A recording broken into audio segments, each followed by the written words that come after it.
Marks. I use he, him pronouns, the regional coordinator at the Texas Campaign for the Environment. And yeah, right here living in Corpus Christi, Texas. And we have been fighting for our union for about 6 months now. Great. Yeah, hey everyone, my name is Torres. I use they, she pronouns, and I am the fossil fuel exports organizer for the Coastal Bend region. And yeah, same as Brandon. Our union started in a living room conversation, kind of as a joke, but not really. So yeah, here we are now, fighting to be recognized. All right. Well, Brandon and Chloe, thank you so much for sitting down. Talk to me today, and welcome Working People listeners to another episode of the podcast Working People, a podcast about the lives, jobs, dreams, and struggles of the working class today, brought to you in partnership with In These Times magazine and the Real News Network, produced by Jules Taylor and hosted by the one and only Maximilian Alvarez. And as you can see or hear, Max is not with us today. It is your intrepid producer coming to you from Corpus Christi. And, long story short, I moved to Texas. As some of y'all may know, I moved to Texas from New York back in May. And I've been getting around to some of the different clubs and music venues in the area. And I've taken up some photography in the last few months, and I'm really enjoying that. But I went to take photos of a band called Updog, which, by the way, for listeners, I'm about to open my Pearl Snap shirt and show my Updog t-shirt. Hey, right? Wearing the t-shirt, man. So I went to the show last Saturday night, and it was just completely how did I not know that A, there was a union being formed that wasn't being recognized and is going on strike, and B, how did I not know that band's proceeds from their merch booth was going towards the union fund, towards the strike fund. So everyone I know that night came, everyone left with a new t-shirt and photographs and stuff. But I realized I was I got to follow up with these folks to get an interview and talk about this on the podcast. Because, as you guys know, we've interviewed several different unions. We do this all the time. Max has been on road trips to Alabama to support the mine workers on strike down there.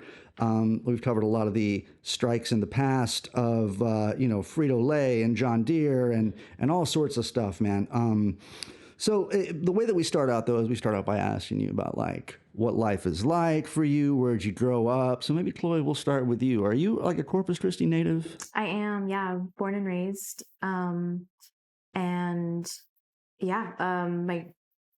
great-grandparents on my maternal side came from Mexico to Corpus Christi, and my paternal grandparents kind of dawdled in Brownsville and then eventually made their way up to Corpus Christi.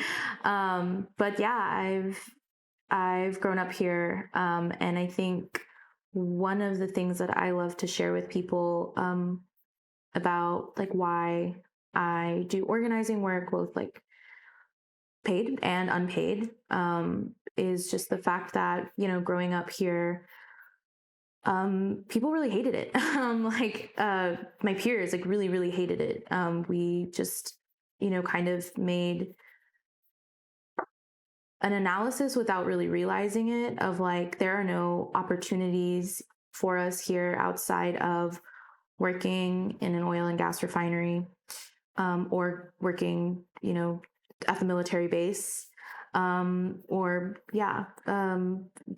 go to college and you get out. That's the goal. And so, going through high school, I kind of had that same mindset of just get out as soon as you can. But then started hearing about actual people in my community who are talking about these really big issues that you kind of as a kid think about as just things that happen far away, on a national scale even. But people, talking about immigration, talking about feminism, talking about labor rights. And I knew that I couldn't just walk away because everyone I love is here and they deserve so much better than what is given to them, the choices that are given to them. And if there are people who are fighting to expand those choices, then I have an obligation to join them. And so that's what I did. I got to the university here, started looking around like different like school clubs, but eventually found my way into this space called the Solidarity Network. And we started organizing around issues of like police brutality. Started working around specifically like environmental justice in terms of water boils and bans. We had so many in the year 2016.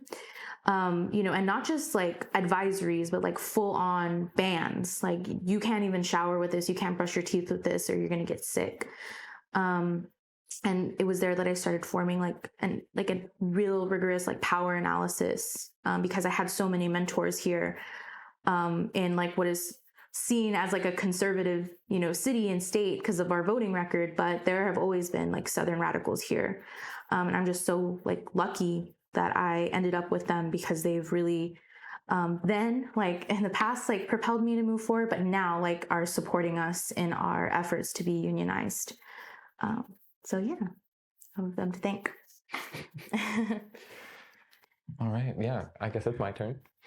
So it's interesting. I have a similar story to Chloe that's almost a corollary, where my great-grandpa also was the one who migrated here to this area in the coastal bend, and my family's been here for generations, but then my dad was the generation that left. Mm-hmm. And he left for college and didn't come back until he was in his adulthood. I was born in Dallas and grew up in South Florida, where my mom is from. And yeah, I am just so grateful I moved here about 2 years ago to join the organization I work for now, the Texas Campaign for the Environment. It was an incredible opportunity to do this important environmental justice organizing work in the middle of oil and gas country. And it also happened to be where my dad, my grandma, and all of the rest of my family lived. And it's just been so grateful to be welcomed into the community here, to be able to spend time with my family. It's the first time that as an adult, I'm actually living near family. And yeah, being able to be with Chloe and others who've been doing this fight for a lot longer than I have, for fighting for justice here in Corpus Christi and South Texas more broadly. I'm just, so happy to be a part. Did y'all meet in the Solidarity Network? We actually met at a Corpus Christi DSA event. Oh, wow. Yeah. Wow, right on. Cool. Yeah. It was at actually a benefit show that we had for like our mutual aid program. Sweet. That we started at the beginning of the pandemic.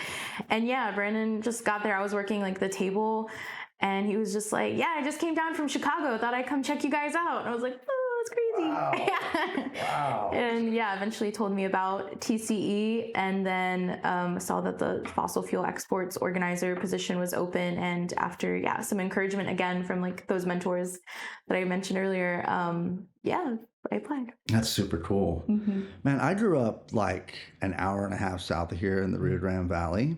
And to me, Corpus was like, it was like an island outside of a black hole in a way, because it was like, the valley and South Texas in general, if you are, not even if you're like not Latino, there's like a very tight knit family sort of cultural aspect to being Latino. And so like your family, it's very difficult to move away from them. Right.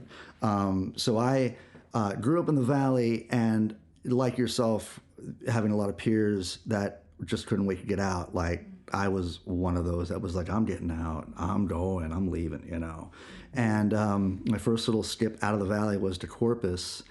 But Corpus was like still not quite enough to sort of soothe the hunger of a young and sort of ambitious person of that mindset, right? So I left, and I've been delighted to return to find that, I didn't know what I was going to come back to, because when I was in New York, I was part of a music scene there, which to my knowledge, when I was here, there wasn't like a brewery scene you'd go play music at. There wasn't, maybe the surf club was here, but there wasn't like other venues like House of Rock or other like common places. Like, this is a terrain where, as a songwriter, if you're performing and that's how you make your living, it is possible to work year round here because of the climate and the number of venues and the number of venues available in a 3-hour radius. So that I've returned and found that there was like a thriving singer-songwriter scene was just something that was wonderful. But in such a heavily conservative refinery town, I did not imagine that I'd find a thriving DSA club down here as well. I did not expect to find a whole lot of environmental activism, nor actions on behalf of indigenous people as well. All of these sort of various communities, music or activism, etc., like it's super exciting to get here and find this stuff. Because I feel like, I think there was a Che Guevara quote or something that he said, like, you know, I kind of envy y'all as you live in the heart of like empire. You can strike at the heart of it, sort of thing, you know. And like you, like, I mean, when you were speaking, Chloe, about like having sort of a moral obligation to the people that you love, that you grew up with, that are deserving of these opportunities, right? And how you just couldn't leave. I kind of felt like a latent sense of that as I was away for a long time. I was like, wait a second, like, what about my family? What about my people? What about the people that I, you know, like there's, so coming back, it's like, okay, so now maybe this is where the real battle starts. Maybe it's being in Texas and fighting for trans rights, environmental justice, like you all, right? I mean, for me, I knew that when I was weighing the decision whether to move back to Texas, the activism or the issues that were nearest and dearest to my heart were women's bodily autonomy, trans rights, and some environmental justice as well, right? So like to get here and see all of this taking shape, to see like you all going on a one-day strike, to see that there's like a community of activists that are fighting for environmental justice. I mean, it's I'm talking about this now and it's hard to even get over it, you know?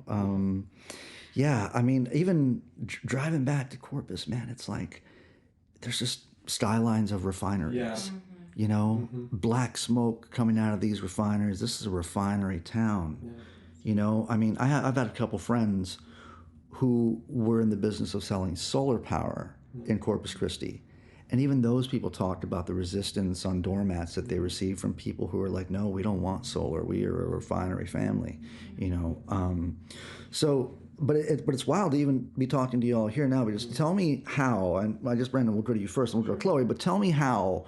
I mean, I've made the case before in the past where I'm like, if you grew up around a military base in like Florida or South Texas, and your pathway was either go work at the refineries or go work for a prison, right? Like south of here, Wilson County, all these people, all they have to work at is at the Wilson County prison complex there, right? So how in the world do you find yourself, however impervious you happen to be, right, to the propaganda, to the sort of life paths that are carved out for you, that are offered up as if this is the way you were supposed to be, right?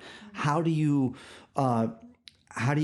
shun that and say, no, I have moral obligations for commitments to equality, economic justice, things that, like, I mean, you really have to go out of your way to find cases that support this stuff, right? So how did you do that, Brandon? Yeah, I guess for me it's important to set the scene. And like my great-grandfather moved here fleeing the persecution of Jews in Europe. Wow, okay. And moved to a small town near Corpus called Refugio, right, which means refuge. And this is the refuge it's turned into. A 10-mile stretch of refineries and the active expansion of the oil and gas industry in this area, because there's a list, at least 8 companies long, of people that are actively trying to move here right now, not to mention the current facilities that are already expanding, and the people that are already breathing in the pollution who live near Refinery Row or the other oil and gas exports in San Patricio County.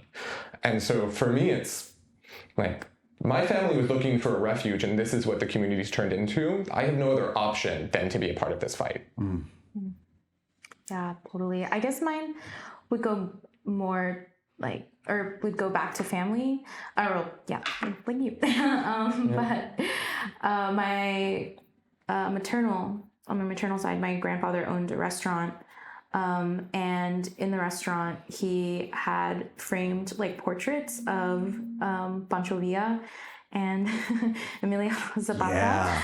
And let's have to interrupt for a second. Does your family, did they ever say something like, hey, you know, we're actually like very, very distant relatives of Emiliano or something like that? Because my family does that. Yeah. Do they do that? I mean, they did say they were from Morelos, which is where, Okay. yeah. Okay. Okay.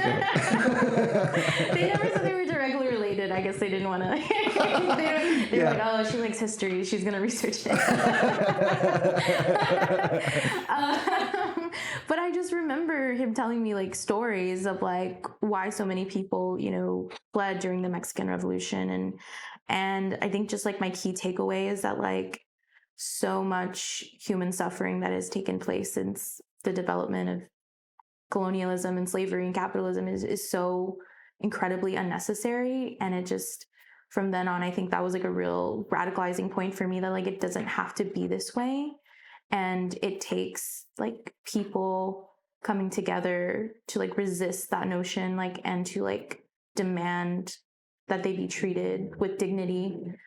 And so like I feel like, again, like, yeah, like my family really prepared me to have like this automatic like questioning of like, if things are unfair, like who is making them that way, and what do we have to do to make it just, you know? Yeah.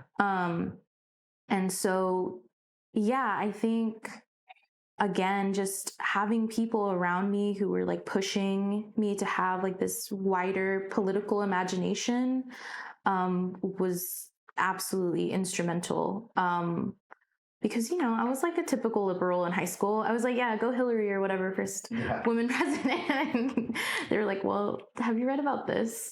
And yeah, I think people just constantly, just pushing me to demand exactly what I want and make people in power explain why they won't give it to me, and then make it impossible for them to like not give into that demand or take power yourself, you know? And so I just like mentorship. I could not have developed this by myself. This like political trajectory of my life. Like, yeah, it was definitely a collective effort. Yeah. So I just want to touch on something that you said about escaping persecution in Europe. Like my family history is that we were Sephardic Jews who fled the Inquisition, ended up in Mexico, and became Catholic anyway. You know? So That's really interesting you say that, because immigration rights is really important to me, because when my great-grandpa arrived in the U.S., he was deported in the middle of the Holocaust, was deported. Wow. And he ended up living in Mexico City for a decade before coming back and getting legal citizenship in Texas. Wow. Yeah. Wow. You know, and I want to go back to, Chloe, to what you said about how, like, I mean, I think it kind of, listeners should understand that I think that there is, when you mention about like growing up and every one of your peers just like wanting to leave, like this is like the epitome of like a town where you grow up and you want to leave. This entire area, you know, is like that. And one thing, when you're growing up that way and you're like, when those questions of like, I need to leave, turn to like, well, why are my parents even here, dude? Like, and you start to wonder about that, right? And my so the story is that my grandfather also like fled the revolution. And this is a story that will be funny to some, but like apparently he had a pet chicken, and they came over in a covered wagon. And as they were eating dinner like that night, he goes to look for his chicken, and they're like, your chicken was dinner, bro. Like, you know, so that's a story that was told to me about my great grandfather, whose last name was Zapata, which is why the whole Emiliano Zapata thing happens, you know. But my thoughts when I was a kid was like, you know, we're living in the Rio Grande Valley. We're like not too far from the border, right? I was like, so would y'all like come over in the covered wagon and just stop, bro? You just like cross the river. And that was like, that's where you just decide to just set up camp for generations or something, you know? But yeah, man, I mean, family is super important, and coming back here to fight and discover that all this is going on. Part of me feels like there's a little bit of time to make up. Part of me feels like this battle's being fought, and I want to know like how I can contribute. It's important to show solidarity, and part of the reason why we are here right now is because y'all formed a union. You're going on strike. So I'm chills just even talking about it, man. I think it's super fucking cool. So tell me about where you work. And we'll start with you now, Chloe. I guess tell me about where you work, what it started out like, how long you've been there, what it was like when you started, if things deteriorated to the point they are now, or if things have always just been that way, or so what's the whole story there? Yeah, that's a great question. Yeah, like I said, I'm the fossil fuel exports organizer for Texas Campaign for the Environment.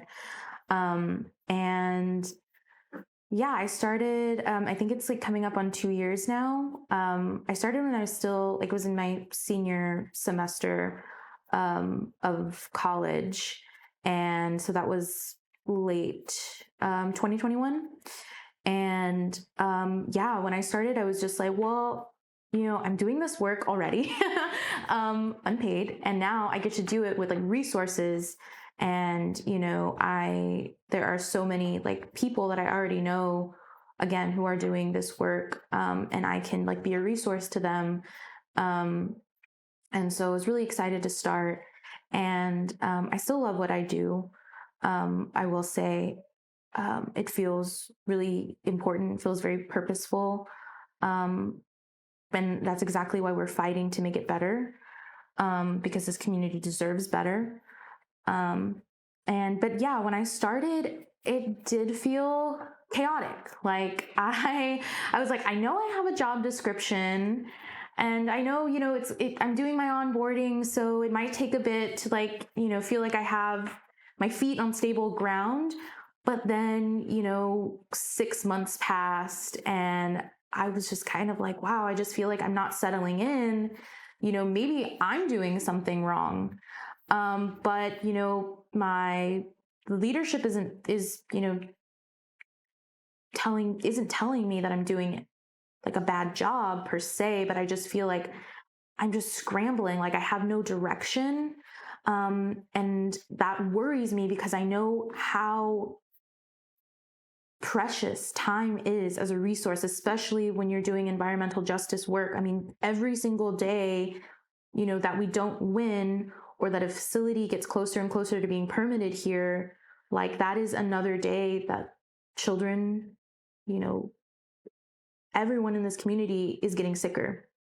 And so, yeah, I talked to Brandon, like we were just out with, one of our friends, and he was looking particularly stressed, and I was like, what's on your mind? And we started like talking about like our working conditions, and Brandon, like, and this is what clicked, and this is why I gave all that context of like, when people tell you that something isn't right, like investigate, like, why isn't it right? So when he told me like, this is not how an organization should be run, like this is not normal, like the way you're feeling is a result of,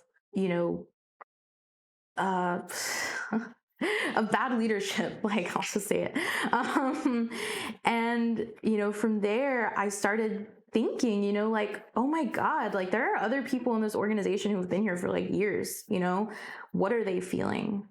And so when, we were doing this work in the middle of a pandemic, so a lot of us were doing remote work. The first time we really had a chance to speak together in person, like most of us, was in April. And yeah, it was eye-opening, to say the least. Just how similar we all felt. Yeah. Of just like we were running around directionless, and like it not only like personally on an individual level felt bad, but we knew that our mission was to like help people escape this fossil fuel apparatus, like, and we can't do that with the way this organization is structured now. It's untenable.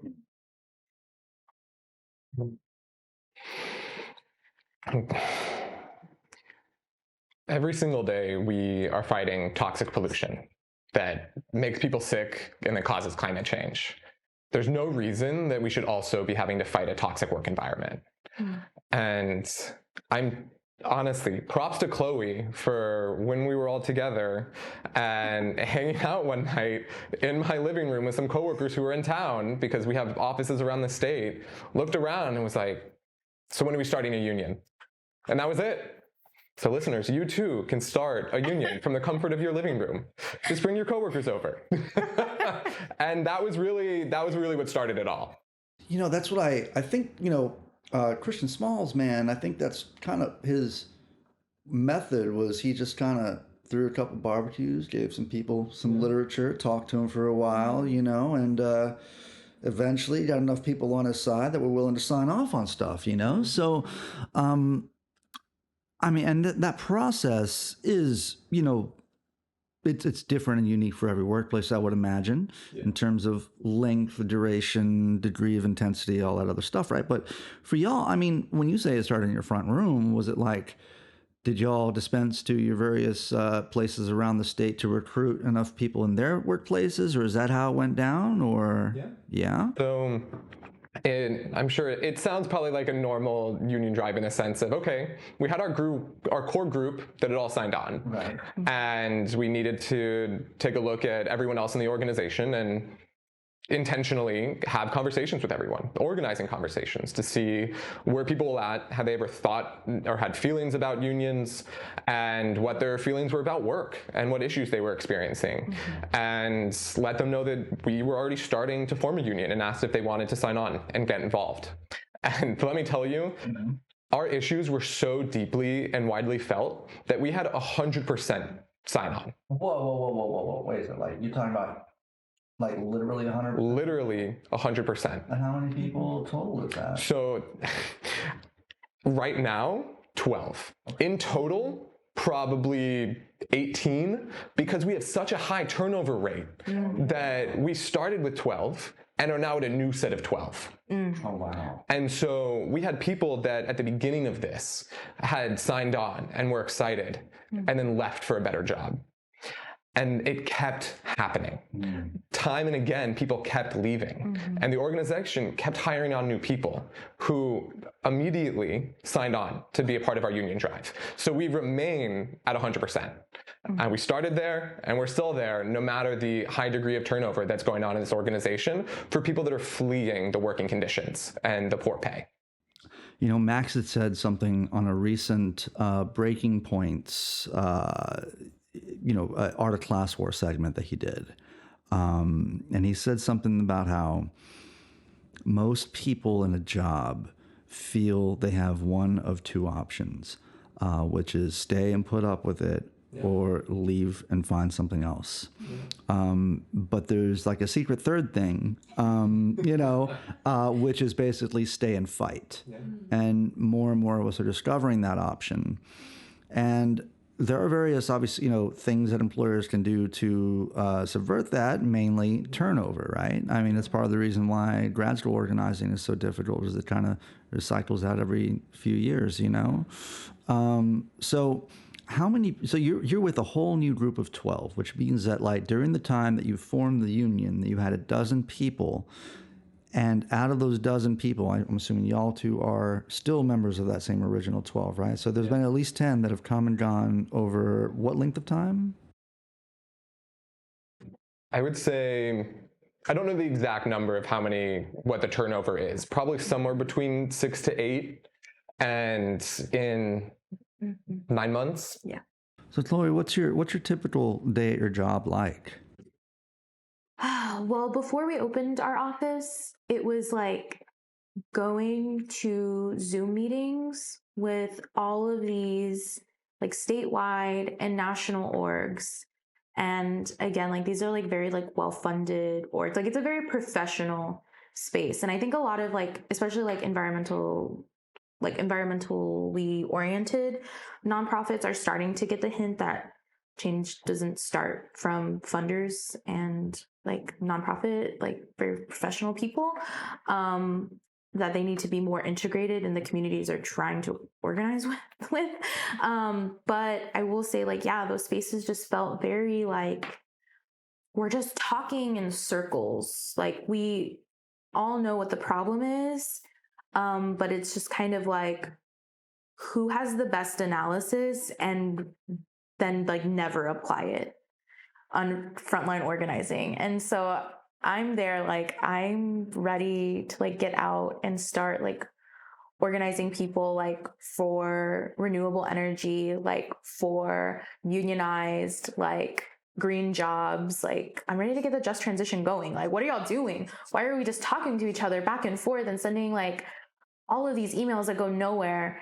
And I just feel like, yeah, like that remote work was really draining because, again, it felt very like directionless, like less purposeful.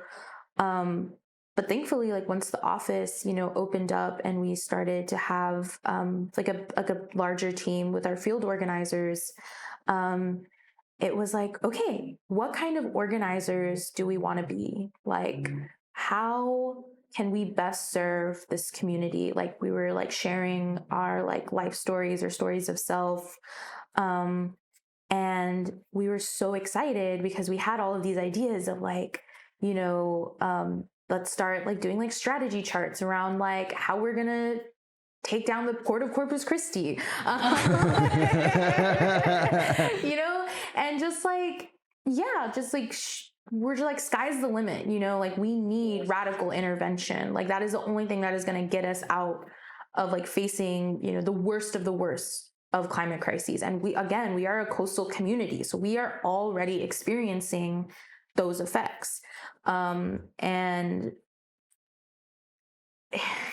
then you have to constantly be reminded, like I'm having these conversations with my supervisor and he's like, yeah, that all sounds like amazing and great.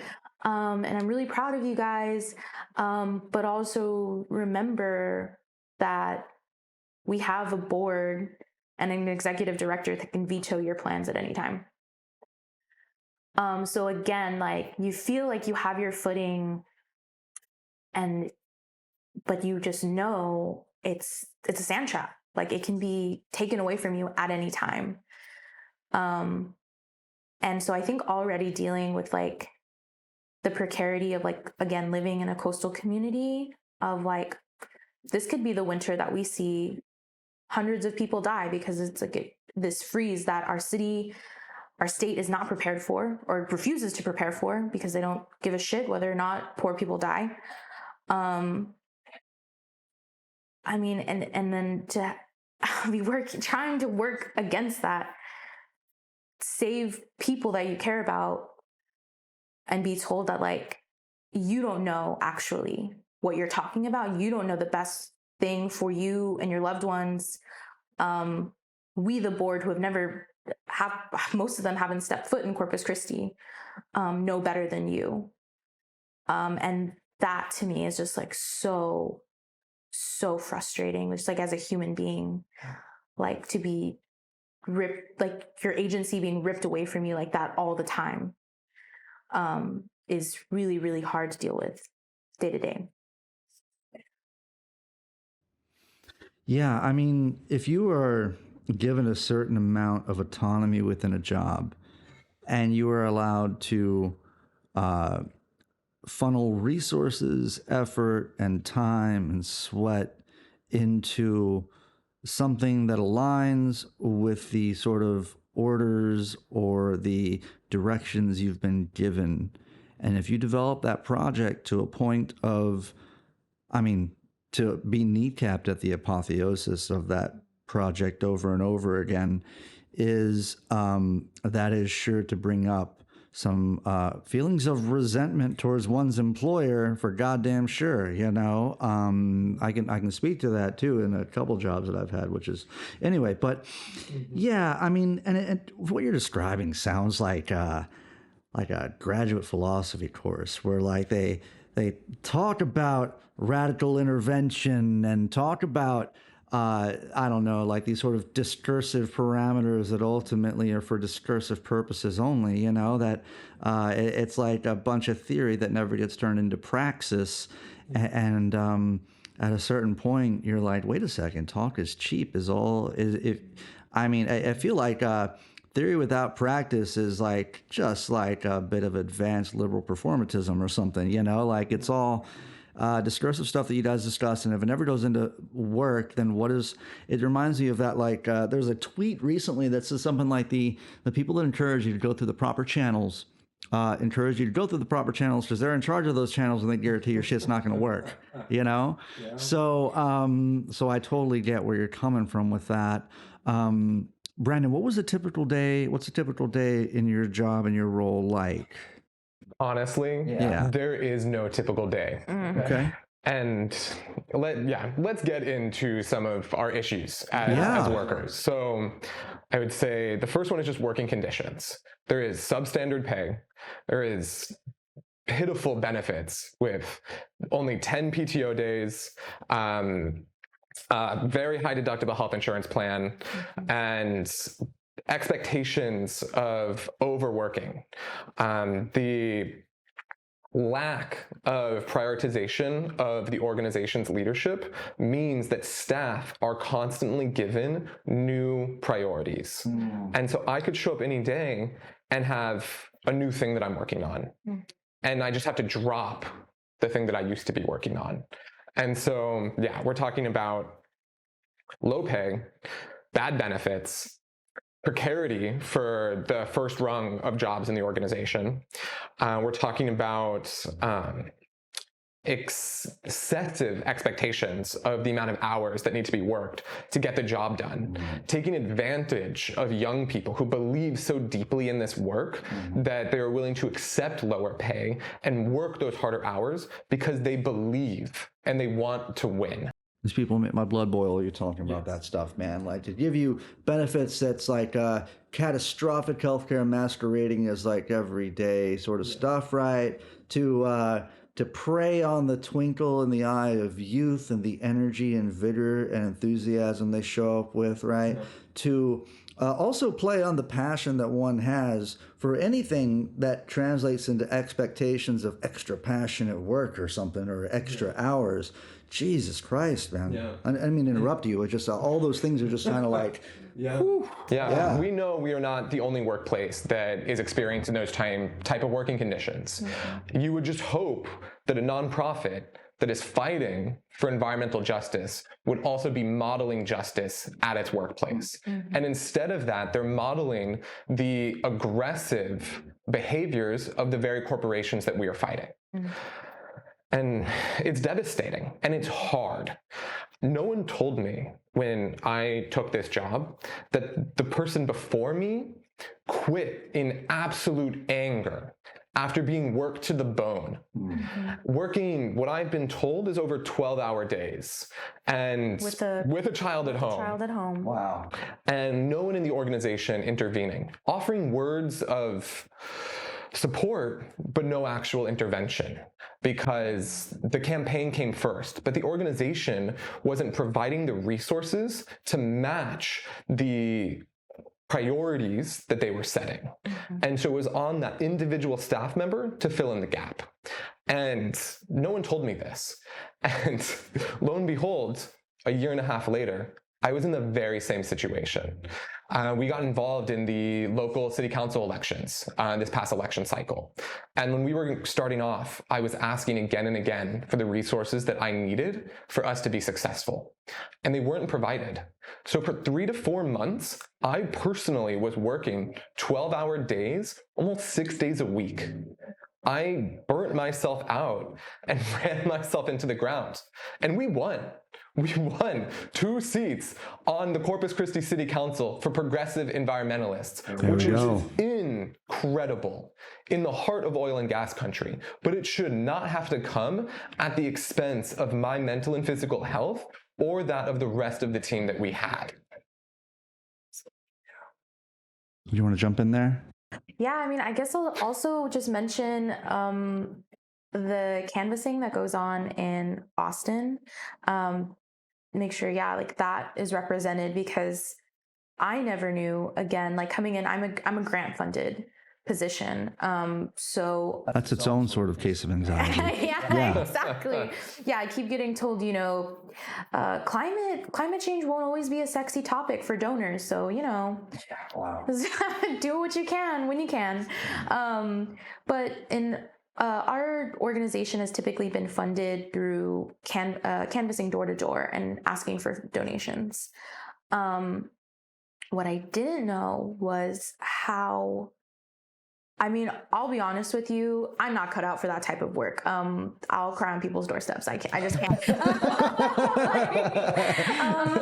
But like, so that work is hard enough as it is already. But like model, the structure of that canvas is so unbelievable. Again, you're taking in like college kids who see, oh my God, $15 an hour in Texas. Like that's great. In Austin, now it's not. It's not even the living wage in Austin.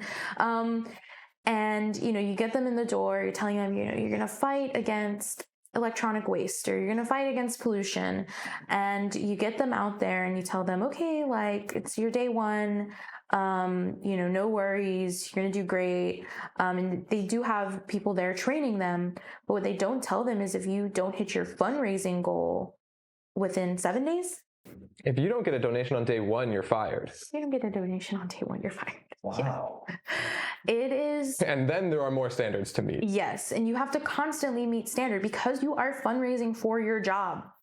Like, and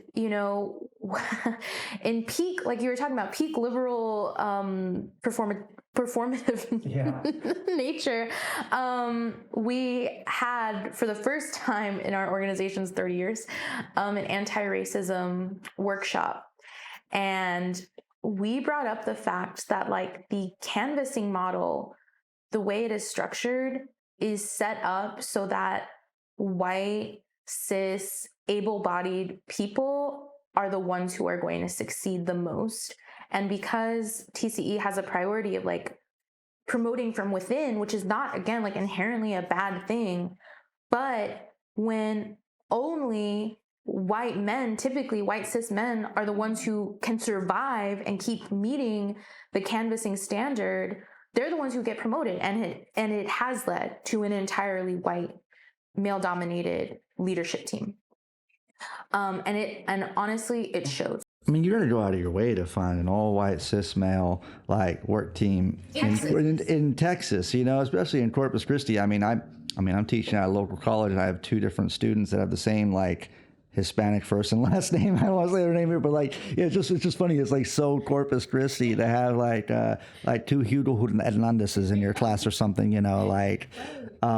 So yeah, that's terrible to hear that though. I mean, so I just want to touch on you're fundraising for your own job. So that kind of seems a little weird to me that like, you would send the person who you give the job out to fundraise for that job, but doesn't that make their job into fundraising at that point? Like, that's kind of like, was there an alternative description other than this person's job is to go out to the streets and fundraise? So the job is listed as a field organizer, and people go in wanting to organize. And we've been told that it is a bait and switch. Wow. And not only is it a bait and switch, but it is a churn and burn model. Yeah. It's get as many people in the door as possible, and we'll see who makes it. Well, it's Corpus Christi, so like, this is like a really sunny place for shady people, right? So like, this is like, you go out and it's like, 90 degrees, 100 degrees, the sun down here is no joke. When I lived in New York, it would be like 85 and people would be like sweating, talking about the heat they can't stand it. And I'm like, bro, I lived in Arizona, I lived in Texas. I am not complaining about this heat. But down here, it's like, if you have a person that's a door-to-door salesman, you're like, do you need, electrolyte powder in your stuff? Because it's brutal. So. And we had we currently have an office in Austin, and we also used to have canvassing offices in Dallas and Houston. Right. And so this was going on all over the state. And what's important to note is that everyone in Dallas has left. We don't have a Dallas office anymore. We nearly closed the Houston office because almost everyone in Houston left. That seems more like, that's not environmental activism. That's door-to-door fundraising for maybe campaigns that don't happen, or campaigns that are axed, or rugs that are pulled out from underneath you. Yeah. Yeah, I think that was one of the biggest complaints, is that like, the being like executive leadership would like consult with, not even necessarily so much the field organizers, canvassers, but, the canvas directors. and, ask them for their input on like campaign ideas, and, they'd tweak it to where it'd still be maybe recognizable. But again, like that precarity we're talking about, like it could just be ripped away at any moment. Like, and it's just so, again, it goes back to like how frustrating it is to be working so hard. Yeah, like the canvas director said that they have never had a year where someone didn't like pass out from heat exhaustion. You have people chasing you off your porch or off their porch with guns. You have, racial slurs, gendered slurs tossed at you, like people sticking their dogs on you. Like they are like literally the lifeblood of the organization, and they are treated the worst. If I can, on top of that, you also have people that get bitten by dogs out in the fields and are pushed to quickly get back out, to not take too many days off. Mm-hmm. You have people that are pushed to work while they're sick, to not take days off. Mm-hmm. And on top of that, this organization TCE was bringing its canvassers to Austin for the Texas legislative session and not paying them. Wow. Mm-hmm. And so unpaid labor, like I can't even believe that that's what this organization used to do. And they may not do it today, but it's the same people in charge. Mm-hmm. Right. Mm-hmm. So tell me about this strike. Y'all probably voted to do that, I would think, right? So the strike vote, when did it go down, and what was that like? I don't even remember. It was unanimous. It was not even a conversation. Yeah. Like, Cool. Yeah, the reason that we are going on strike is because we are asking the Texas Campaign for the Environment, our executive director, Robin Schneider, and the TCE board to voluntarily recognize our union. And the reason for that is because we don't want to go through an election. We don't want to worry about the NLRB taking members out of our unit. We just want our full frontline staff to be in this union. And like a progressive organization, they should say, great, we see that 100% of people have signed on. Y'all have a union. Let's start negotiating a contract. Instead of that, the executive director and the board have fought us, telling us they won't recognize our union unless we remove people from the unit. They want us to make the unit and the union smaller. They specifically want us to take out frontline supervisors, middle management, who have absolutely no power in the organization, but who our executive director has stated in a letter to us that she wants their sole loyalty to be to TCE, the executive director, and the board, not to have a split organizational loyalty with the union and their coworkers. So you're fighting for the PMCs too? You're like bringing middle management in on this union of like, hey, you're not too different from us. You have the same precarity and the same powerlessness in this organization. And, wow. And it's not just the same powerlessness, but we are fighting for an effective organization. Because as Chloe talked about, right now our organization is ineffective. Lack of priorities, lack of real plans. And what we want is to win environmental justice. And we believe so deeply in this organization's mission and vision that we want it to be an effective vehicle for these campaigns. And the only way to do that is to have a strong union that can fight for not only internal, but also external equity in the way we treat staff and the way we run campaigns. And we know the only way for that to happen is to have a strong union that includes the middle management. Because if the middle management is excluded, they're at the mercy of the senior leadership team, which has shown their willingness to overwork people, mistreat people, and to force them to do their bidding, to fire people when they don't want to it really grinds my gears that... I mean, you can curse, bro. It's okay. You can say it pisses you off, and these are, Just... We know that what this is a fight over is really power. That the executive director and the board know that if middle management continues to exist in precarity, they have more power in this organization than their workers, because they can direct the middle management to do whatever they want. They can continue to switch between campaigns willy-nilly, dropping ones that we'd worked so hard on, starting new ones without any clear plan to win. They can force the middle management to mistreat the staff that are on the front lines with them. And so that's what we're fighting for. We're fighting for an equitable workplace with a union that includes every single person that wants to be in it, every single person that is on the front lines, myself included. I'm in one of the 2 middle management titles that the executive director and board are fighting us to exclude. Mm-hmm.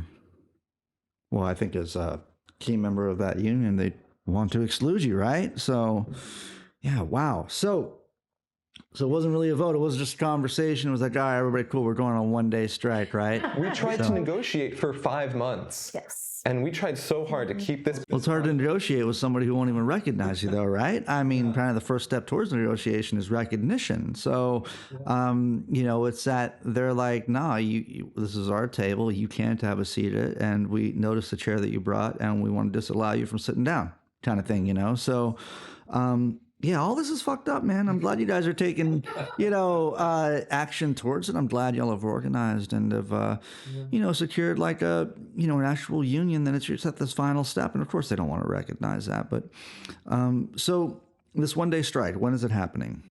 Happening Monday, February 6th. Is there an action going on with this? Are y'all picketing or anything like that? Or We kind of made a little joke at our union meeting this morning that we're not working for TCE that day, but we're working for our union that day. That's right. So we're taking a variety of actions, including we had over almost 600 people sign on a letter of support, telling Robin and the board to recognize our union as we have proposed it. How many people have you had sign that so far? It's like 596. It's like 596, huh? Working people listeners, we're going to leave a link in the show notes. We need everybody who hears this to go and sign off on that. I'm not sure when we're going to, I'm trying to have, obviously your thing is on Monday. We're recording this. It's Friday today, right? So I got this weekend to pull this off and get it published. But yeah, even if we publish this on Monday and your 1-day strike is going on, working people listeners, please still go and sign off on that. It's a way that is free to show solidarity. And we'd really appreciate it if we get a few more hundred on there for you guys, to put you over the top of 1,000 by the time you guys present that. Or do you present that on Monday? Is that when? We presented it a week and a half ago. Okay. Yeah. Great. And But we'll take sign on. I was going to say, Always. even if you listen to this on Tuesday, Wednesday, Thursday, whenever. Sign up on this thing, all right? And especially if you work in or know people in the broader environmental justice community, we need y'all's support. Yes. Because we are in this work with you, and we all need just workplaces so that we can run effective campaigns. So please support us, get your friends to support us, get your executive directors to support us, because this is a fight for all of us in the communities that we work in. I saw that there was a few $100 raised after Saturday's show with the merch booth, so I was very happy about that. We're also going to leave a link to the Strike Fund donation page in the show notes as well. This will be going out on the main feed as soon as I can get the stuff together to synchronize all these various microphones and shit we have around here, But it'll go on the main feed, and I guess by way of just kind of closing out, because I don't want to keep y'all forever. Chloe, do you have any closing remarks? And then Brandon, we'll go to you. Oh, wow. I just hope that everyone listening, I think we all know that the world doesn't have to be this way. And it can be really, really daunting, because you're always asking yourself, who am I? That imposter syndrome really beats my ass a lot. Who am I to be a part of this historic work? But you have to remember who you came from, and all of the examples throughout human history of it just takes a few of us getting together in a room, or it doesn't even have to be a room. There's a June Jordan poem that is hey, all you people, we're meeting outside at this tree. It ain't even been planted yet. So plant your tree today, however you can. And yeah, we love you. We're in this with you. And thank you for your support. Yeah.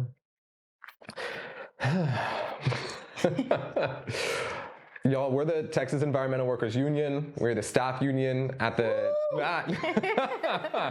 we're the staff union at the Texas Campaign for the Environment. We are proudly represented by the Communication Workers of America. And if you are a supporter, a member, a funder, if you've ever heard of the Texas Campaign for the Environment, we are going on strike on Monday, February 6th, and we need your support. Check us out. TWE. Nope. That wasn't it. Let me try again. Yeah. Check us out at tewunion.org. Thank you. Oh, stop. All right.